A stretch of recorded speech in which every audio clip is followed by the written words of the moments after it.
I am Loki the Gamer, and I welcome you to my Civilization 6 themed magic cards. This is the exotic and strange land of the United States of America. The US was one of those very complex packs to do because it has a lot of stuff, too much stuff really to fit in my 6-card limit, my self-imposed limit. I've always wanted each civilization to be represented by 6 cards only. There's going to be one legendary land, mortal, so two-faced, that's already a lot of work. Then 3 leaders and 2 unique builds. Well, that would have been enough, that would have been fine. There's been other civs like that with 3 leaders. But the US doesn't really have 2 unique builds, it's got 3. So 3 unique builds, 3 leaders, 1 land, oh my, we've got 7 items. So I had to do what I did for a few other civs like England. England comes to mind. When I had similarly too many things, I squeezed one of those unique builds onto the back of one of the leader cards, the leader to whom that unique build belongs. And that's what I did with the US to make everything fit in a 6-card bundle. So no need to mention that it was a lot of work. 6 cards, sure, but one of which dual-faced through necessity, and the land also dual-faced because I just can't keep things simple. So it's really kind of 8 cards in 6. So a lot of work, certainly worthy of your like and your subscription. Let's go into the overview of what the US bundle will entail. There'll be mention of diplomatic favors, and that I thought of turning into something very interesting, into a voting-centric civ. So the US, that, as far as I know, kind of still almost looks like a democracy. I wanted to make it focus on the voting aspect of cards. So not only there'll be a lot of cards that say everyone starting with you votes on this or that, and then if this gets more votes, this happens, if that gets more votes or it's tied, that happens. You know, there's been a lot of cards that do that, but there'll also be triggers, things that say whenever you vote, this happens, or you get to vote a slightly different way than other players. So yeah, so that's how the US will turn its diplomatic favors into voting thingamajigs. There will be the good old concept of appeal, something that I've used only a few times across this project because, well, I only needed to use it for very few civs. Very few civs actually care about appeal. There's been Australia, there's been the Mapuche, and now the US. One leader in the US actually really cares very much about appeal of the land. It gets bonuses based on appeal, and if you look at my chart here, appeal is something I made up myself. So I made up my own keyword of appeal, and we'll go over that as we explore the cards. And there'll be the concept of science. Science equals draw, of course. And culture normally means all of these awesome defensive techniques of tapping other creatures, giving protection to your creatures, damage prevention, life gain, even mill. Everything that represents the concept of the opponent's creatures are too busy admiring your culture to fight you, so therefore they don't attack you or you gain life, to represent the peaceful aspect of culture and tourism. But there's one civ in this project, I forget which one actually at this point, that does get culture bonuses but is extremely warlike, so I thought it more appropriate to make their culture bonus military, so their culture bonus gives them stat boosts or plus one counters, and that's what I did with the US, also another very warlike civ. So the US culture boost will grant their units plus one counters, which is very unusual, so it's not on this list. But it will also occasionally give them some tap, some creature tapping abilities, so that is a lot more traditional. And there'll be mention of city-states, but normally I turn that into a concept involving... But in this case, I turned that into something else. I used a shortcut to be able to transform that ability in something that doesn't have to rely on legendary lands. So, no really any mentions of city-states and legendary lands needed.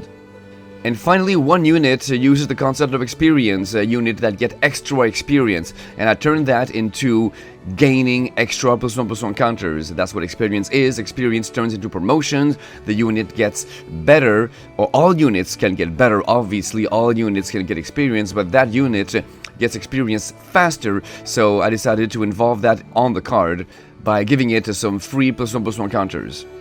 And there you go. And now, just like Australia, another civ that cares about appeal, the colors of the US are also 4 colors. Not exactly the same 4 as Australia, but that is to reflect the vast variety of the American land. So it's got all colors except blue. You've got white for all the plains, and green, the vast forest, the rugged mountains and plateaus and deserts of the Midwest, and black for all of the swampy areas, and also the, shady political goings-on.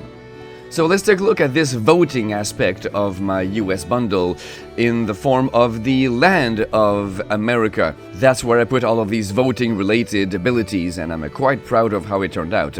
The Civ 6 ability is called Founding Fathers. All diplomatic policy slots in the current government are converted to wildcard slots, and you get extra Diplo favor per turn for every wildcard slot in your government. So those two things, those two statements really synergize well with each other, so you get really a full array of choice for whatever you want to put in your government, and the more of those choices you get, the more favors you receive. So it's in your best interest to develop high-tier governments as soon as possible, so you get obviously more cards to slot, but also more diplomatic favors. So not only in the land that you're about to see, there will be the concept of, like I said, voting triggers and special voting abilities, but also there will be things to reflect the fact that you get wild cards. So really the concept of everything you have turns into anything you want. Truly, all your permanents turn into wild cards, so I thought that was very appropriate. As promised, this is a modal land, the legendary land of United States of America, the front side. It is a mythic rare. United States of America enters tapped, and the other side does too, but the Founding Father is on the front side here. It says, whenever you vote, until end of turn, creatures you control gain all creature types, and lands you control gain all basic land types. So there you go, and it taps for a white or a red. So you've got the concept of having truly everything you want, all your creatures or all creature types, all land or all land types, basic land types. And the card doesn't do anything about that. It's up to you to turn that into an asset, to have either, something that uses domain a lot, or tribal things that care about certain creature types. You can count on all your creatures being that type until end of turn, or anything else. So really your imagination is the limit for how to turn that into an asset, but it triggers only when you vote to represent the diplomatic favors aspect of the ability. So it's up to you to also find all of the voting cards out there, stick them in your deck, use of course the ones that I created in this bundle. There will be more than a few, of course. And you have access to truly all of them except blue. So I know that there aren't a lot of them, but that might be enough already to turn this into an interesting concept. Now, there's many lands that I created in this project that I wish a player could easily gain access to. It felt that some lands I made were not overly powerful, but they were very interesting, and that you deserve really to have that land reliably on the battlefield every single game to work a strategy around it, and that is certainly one of them. It's perhaps the most worthy of being on the battlefield at all times, because it's so cool, it's not too powerful, and I think that a player deserves to be able to build a deck around that land.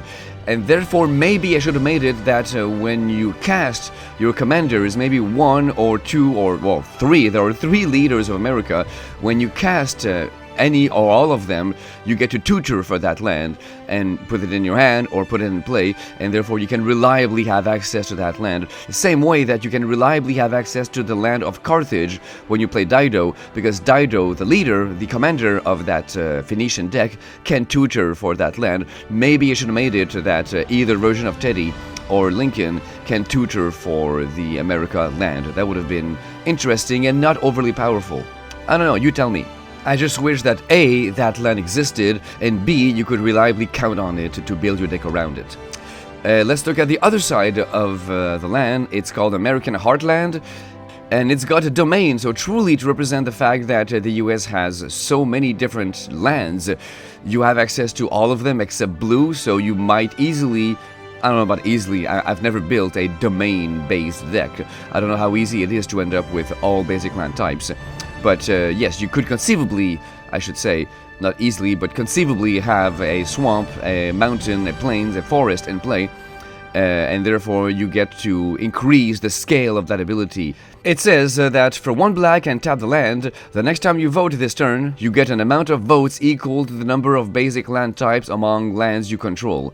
So yes, you could have a single vote, or really possibly 0 votes if you've built your deck wrong, or if you're just unlucky with the way your lands are coming out.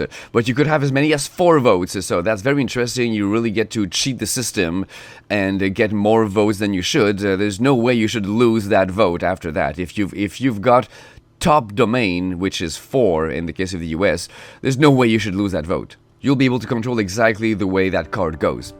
And of course, this card is it's a frustrating modal card, because more than any other modal card I know or that I've designed, you really wish you could have both sides of the card in play at the same time. You've got one side that gives you perfect domain, even a higher level than you should normally have in this deck. You could have truly a domain of 5, because all your lands gain all basic land types, even the one you're not supposed to have, even islands. And on the other side, you've got something that cares about domain, but you can't have both sides at the same time. Well, conceivably, here's a way that it could work. First, you play a spell that requires voting, and you've got United States of America in play. It triggers, you get perfect domain until end of turn. Doesn't matter what happens to the land after that, it has been triggered and it will last until end of turn. Then somehow, you bounce the card in your hand, you put it back in play because you still have a land drop left this turn, and this time you use the other side, and you find a way to untap it, and then you can actually use it and use your full domain that you acquired from the other side to influence the vote of your next card. So you need to play 2 voting cards on the same turn, one to trigger the ability, and then one to take advantage of the ability, and to bounce the land, and to untap it. All of these hoops to jump through just to say that, yay, I've done the one thing that Loki the Gamer thought impossible. Yeah, so good luck with that. Oh, and not to mention that you actually have to have that card that doesn't exist in the first place. Now let's take a look at Teddy Roosevelt, the first version that was included in the game. Of course, it got changed later when the other Teddy came in. Anyway, let's take a look at the Teddy that we have now as of the end of the game. Now that Civ 6 is officially complete, both Teddys have been, reset and rearranged in the way that were intended. So, Teddy Roosevelt Bull Moose has an ability called Antiquities and Parks, and he's the one that cares very much about appeal. So breathtaking tiles adjacent to either a natural wonder or a mountain get extra science. Breathtaking tiles adjacent to either wonder or woods receive extra culture. And then extra appeal for national parks, that synergizes very well with the other abilities, but I didn't really use this whole national park aspect of the ability. I focused on the other 2, extra science, so card draw, and extra culture, in the case of the US, plus 1% counters. And all of that is done through having a high appeal. So he is very straightforward. He's a very simple card when you look at it and when you understand my concept, my homemade concept of appeal, which we will cover right now. So Teddy Roosevelt Bull Moose, he is a rare human advisor, comes out for 1 color of each, 1 white, 1 green, 1 red, 1 black. He is 6'3", and his Antiquities and Parks says, lands you control have pay a red, a white, a black, and tap it, draw a number of cards equal to your appeal. So it's expensive, you have to tap the land itself and 3 mana, but you could get a crap load of cards. There's really no limit. Appeal is not something that is capped. And all lands you control get that, but that's I think is okay, because you are unlikely to have enough mana to do that more than once or twice a turn. It's a very expensive proposition, and so I thought it was safe to give all of your lands that ability. And also all your lands get to tap if you add a green, and you get to have your militaristic culture power that distributes a number of +1% counters equal to your appeal among creatures you control. So again, for just 1 green and tap a land, you could get a crap load of counters. Now that one is, I think, perhaps even better because it's so much cheaper. And it involves green, which of course is the best ramping color, so you are very liable to have a lot of green available. And not only that, but green is the color that you will always have easily on hand if you focus on building your deck on a high appeal. Because if we look at the definition of appeal, which of course I included on the card, it's a keyword that I made up, so of course I included the little italics reminder at the bottom of the card. A player's appeal is 0, +1 for each mountain and each forest they control, -1 for each swamp they control. So therefore building a deck in a way that you will have a high appeal and be able to use the top ability of drawing extra cards is possible, because all of your mountains do help, and that first ability does require red. But you also need some white, for which you are free to rely on plains, because plains don't affect your appeal one way or the other. But you also need black, and you better find a way, using dual lands or mana rocks or dorks, of getting some reliable black that doesn't involve swamps, because swamps will actually reduce your appeal. So it's a little trickier to use often, regularly, the first ability to draw lots of cards and be able to, first of all, pay for it and count on having a high appeal. It's a little trickier because you've got to balance so many colors. But conceivably, you could build your deck to focus almost entirely on green, so that way you have a very high appeal, and you can reliably use the second ability to drop a whole lot of counters on your creatures.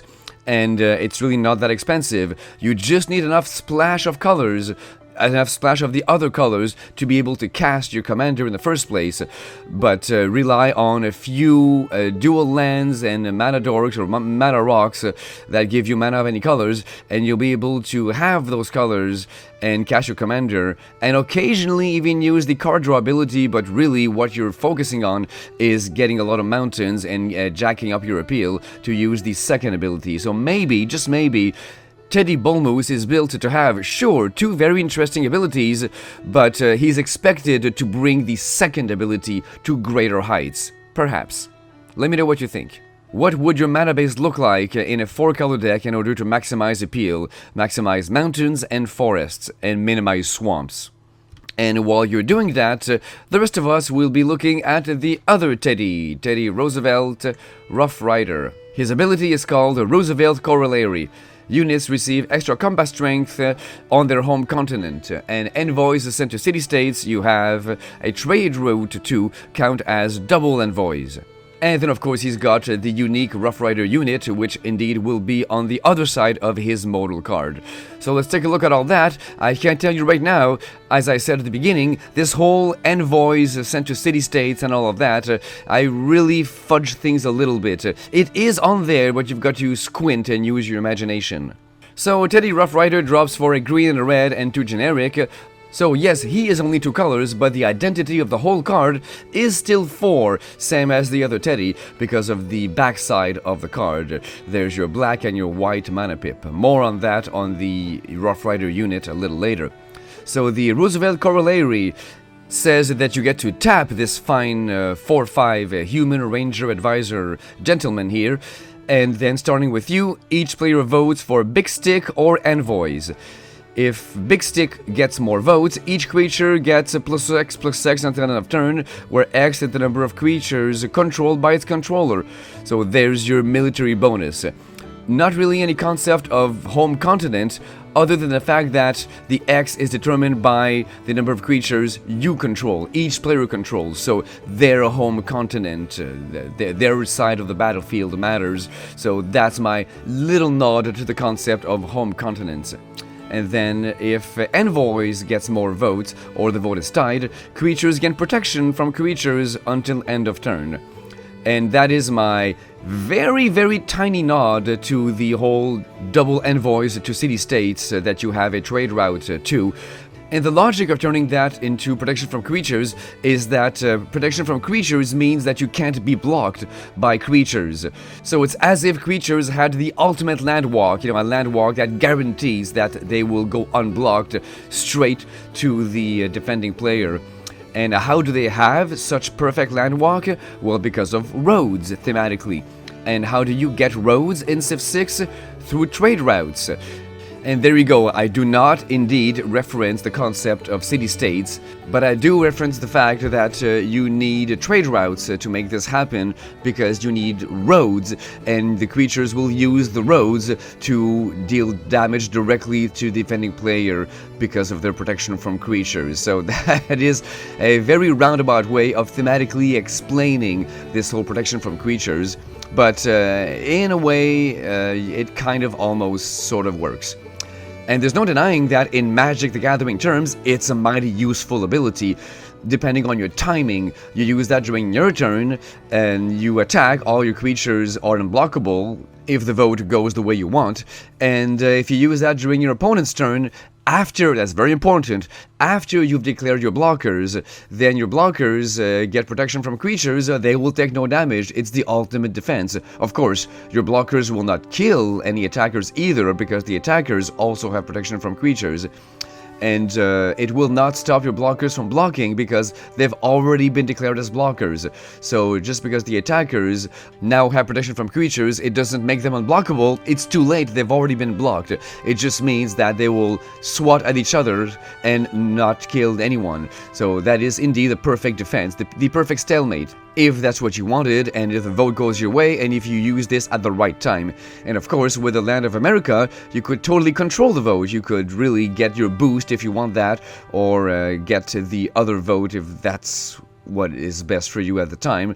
And if you find a way to untap Teddy, then maybe you can provoke 2 votes right away, back to back. And with the Land of America in play, then maybe you'll vote for the military boost to win one time, and for the protection from creatures outcome to win the other time. So quite nasty if you have a habit of untapping your commander and have a way of controlling the vote, or simply have a lot of friends who want to help you take out that one opponent. That could be nasty. So a lot of political shenanigans once again with this kind of commander. You could make some nasty deals and target someone, get him out of play quite early. Let's take a look before we move on to the last leader of America at the Rough Rider unit. It's right there, so let's get rid of it right now while we're staring at it. And it is a mounted unit, obviously, so it's got the horse creature type. It's not just the dude, it's the horse also, very important to represent the man and the horse. And it's a ranger. And you remember the concept of combat bonuses when fighting on home continent that Teddy has? Well, there you go, I put it in a very tenuous way on the front face of the card, on Teddy himself, but I definitely put it in a very more obvious way on the backside, on the Rough Rider unit, by simply giving it a boost when it blocks. So your home continent is considered as your side of the battlefield, so when you block with this unit, you get a bonus. That's a very straightforward way of treating this whole home continent ability. And also, in Civ 6, this is a unit that gives you culture boosts whenever it kills another unit.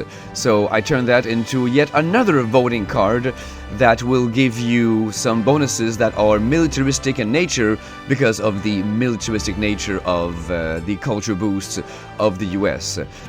So the Rough Rider, you've had an eternity and a half to read it while we were talking about it and Teddy. For 5 mana, 1 black, 1 white, 3 generic, you've got this 5/5 human horse ranger. Whenever this creature blocks, it gets +2/+2 until end of turn, so there's your home continent boost. Turns into a 7/7, quite nice. And whenever a creature dealt damage by Rough Rider this turn dies, starting with you, each player votes for White Hat or Black Hat. If White Hat gets more votes, create a token that's a copy of Rough Rider. And of course, I don't need to tell you that this could grow exponentially. Now that you've got 2, you could potentially have 2 votes and get 2 more Rough Riders, and then 4 and then 8 and so on. But it's not that easy because you actually need to kill an opposing creatures to trigger that. Moving on, if Black Hat gets more vote or the vote is tied, Rough Rider deals damage equal to its power to any target. So one huge direct damage hit could be 5 damage, or it could easily be 7 if this is happening while it's blocking and it's got its +2/+2. So yeah, the Black Hat outcome is so powerful that I think that you will tend to get your copy of Rough Rider more often than not, because yeah, 5 to 7 direct damage can be so nasty that people will tend to vote White Hat. And of course, if you've got the land of America in play, then you get to fix the vote a bit and get your choice of this really nasty effect. But once again, it only triggers when this guy kills something, so it might need some help, some goading or forcing creatures to block this guy or things like that to try to help something like that happen. I created something that could help. I created the Jacobite musket in the Scottish set that forces a creature to block another, so that sort of thing would totally help the Rough Rider to achieve its killing and trigger its vote.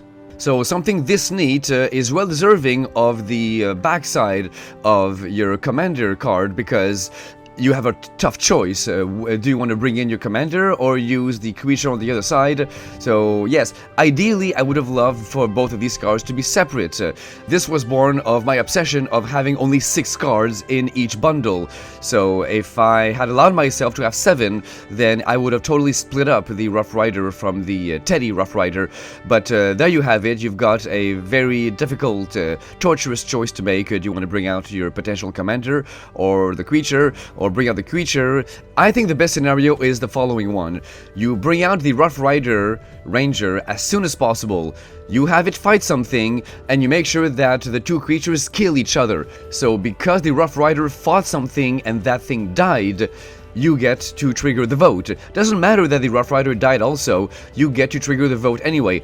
And then you ensure that you get White Hat, you get a copy of Rough Rider. So you still have the Rough Rider in play in the form of a copy, and the original one is dead. It goes back to the command zone, and now for 6 mana you bring out Teddy. So that, I feel, is the ideal situation if you can of course afford to wait this long for Teddy to come into play. You've got your Rough Rider and your commander. That's a nice pipe dream perhaps, but it's a nice outcome. Abraham Lincoln is the most recent American leader added to the game, and his ability is called Emancipation Proclamation. Industrial zones give +2 amenities and extra loyalty per turn, but his plantations give -2 loyalty. So he's one of those leaders with cool abilities, but also some penalties. So the plantations, in this case, we all know what that refers to. And the outcome is either bonus loyalty if you don't use them, or loyalty penalties if you do use them. I didn't use loyalty. I use sacrifice. A plantation is a place where you send unwilling people to work to death, and therefore I treated it as sacrificing your own creatures, and of course, Abe doesn't like that. But even though it's in his best interest never to allow that to happen, I still gave him an ability that allowed that to happen, and I made it so that it affected every player on the battlefield. Every player has to build a plantation and suffer the sacrifice consequences. The consequences are even worse for Abe.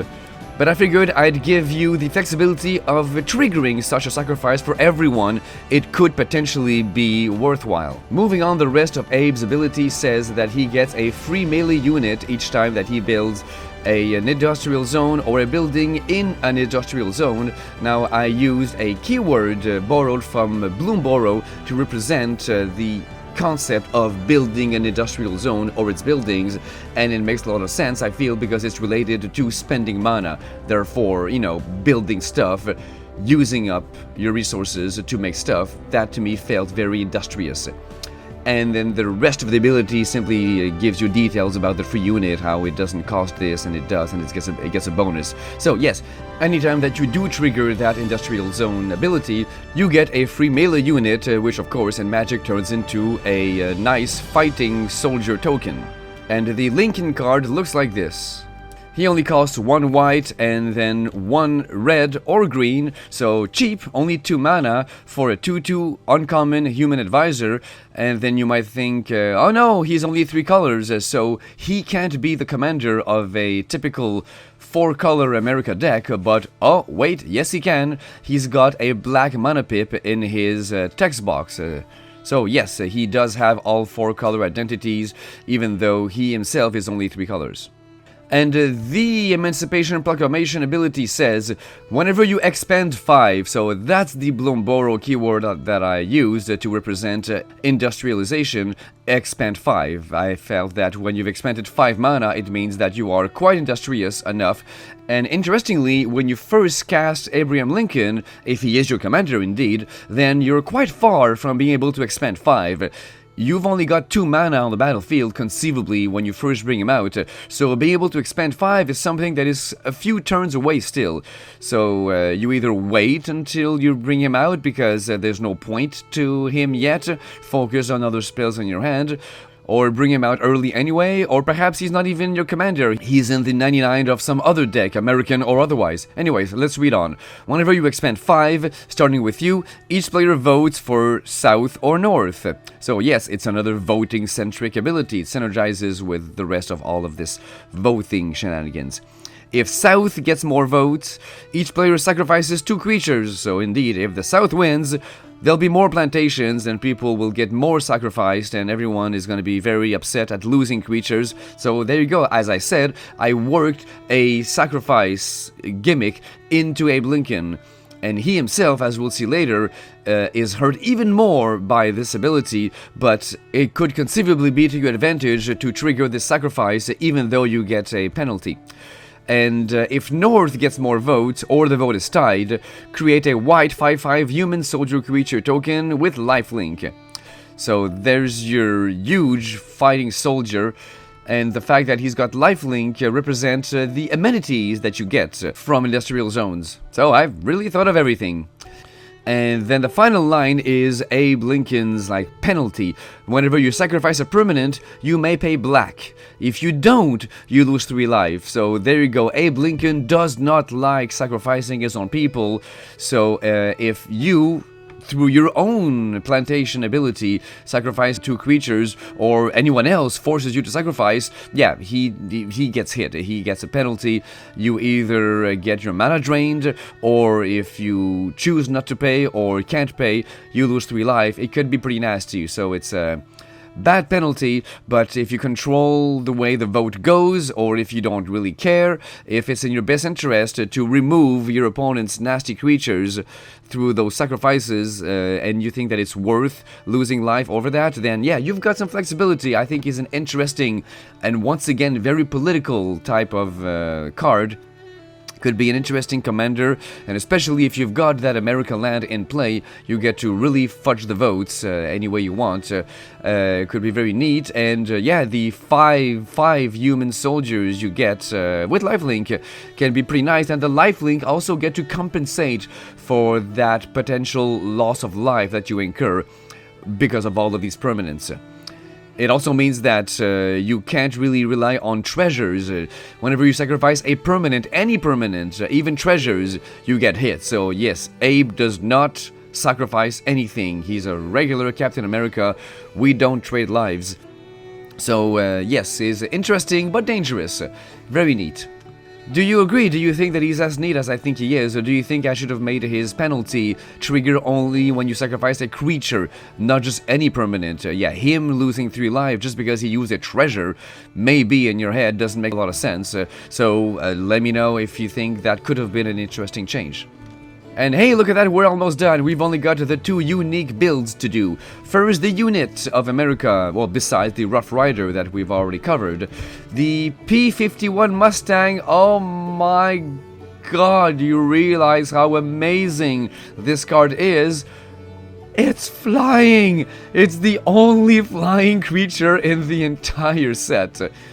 I mean, when I set out to do this project, when I decided to turn all of the Game of Civilizations, the history of mankind, into magic cards, I knew that there would be very few flying creatures. This is civilizations, this is actual history we're talking about. People have not been all that great at flying, as far as I know. So, sure enough, there is only 1 flying creature in this entire set, and it's not even a creature, of course, it is a potential creature. It's a vehicle. So by crewing it, and only by crewing it, do you actually get this to be a flying creature. So it gets extra experience, so I gave it some +1/+1 counters that keep accruing, because the P-51 Mustang does indeed accumulate experience faster than most other units. and it is great at fighting other flying units.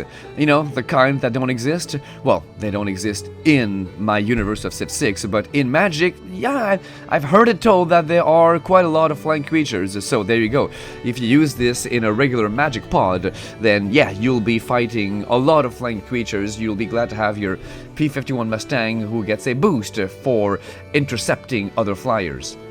So the card says, black, red, and 2 generic, you've got this common vehicle 1/1 with flying. Whenever this creature blocks or is blocked by a flying creature, it gets +1/+1 until end of turn. There's the bonus for fighting other flying creatures. And whenever this vehicle attacks, put a +1/+1 counter on it. There you go. Experience. This vehicle will just keep growing bigger and bigger and meaner the more it attacks, to represent the ease with which it accumulates experience. Moving right on to the last card in this set. Oh my god, is it finally the end? It's been so complex, this America set. The film studio grants you extra culture. Now this one I felt deserved to be regular culture.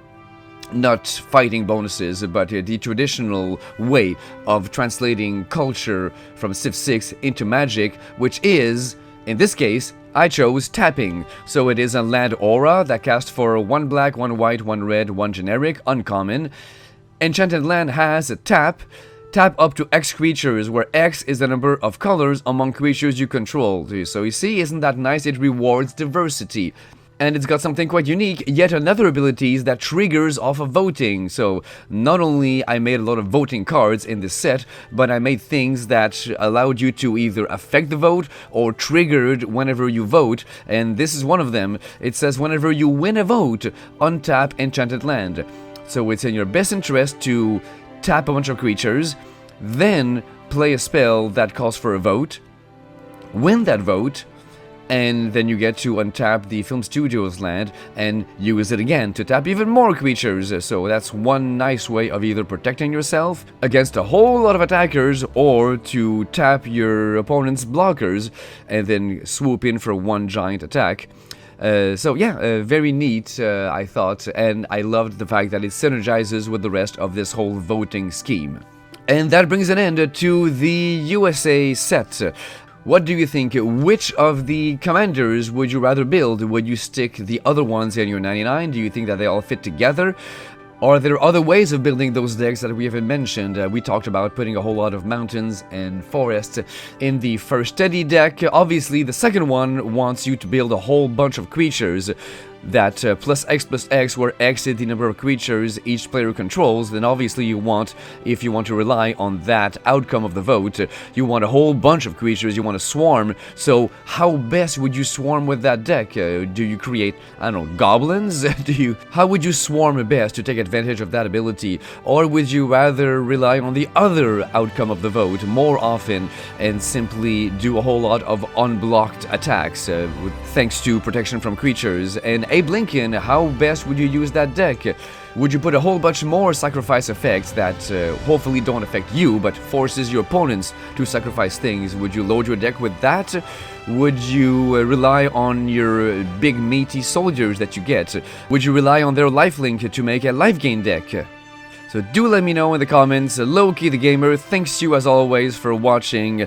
Like, subscribe, buy me a coffee through Patreon. Give me other ideas if you like my homemade cards. Tell me what else you'd like me to do. Cards based off of the Lego Batman movie? I have no idea. So I'm open to other ideas, and I'll talk to you later.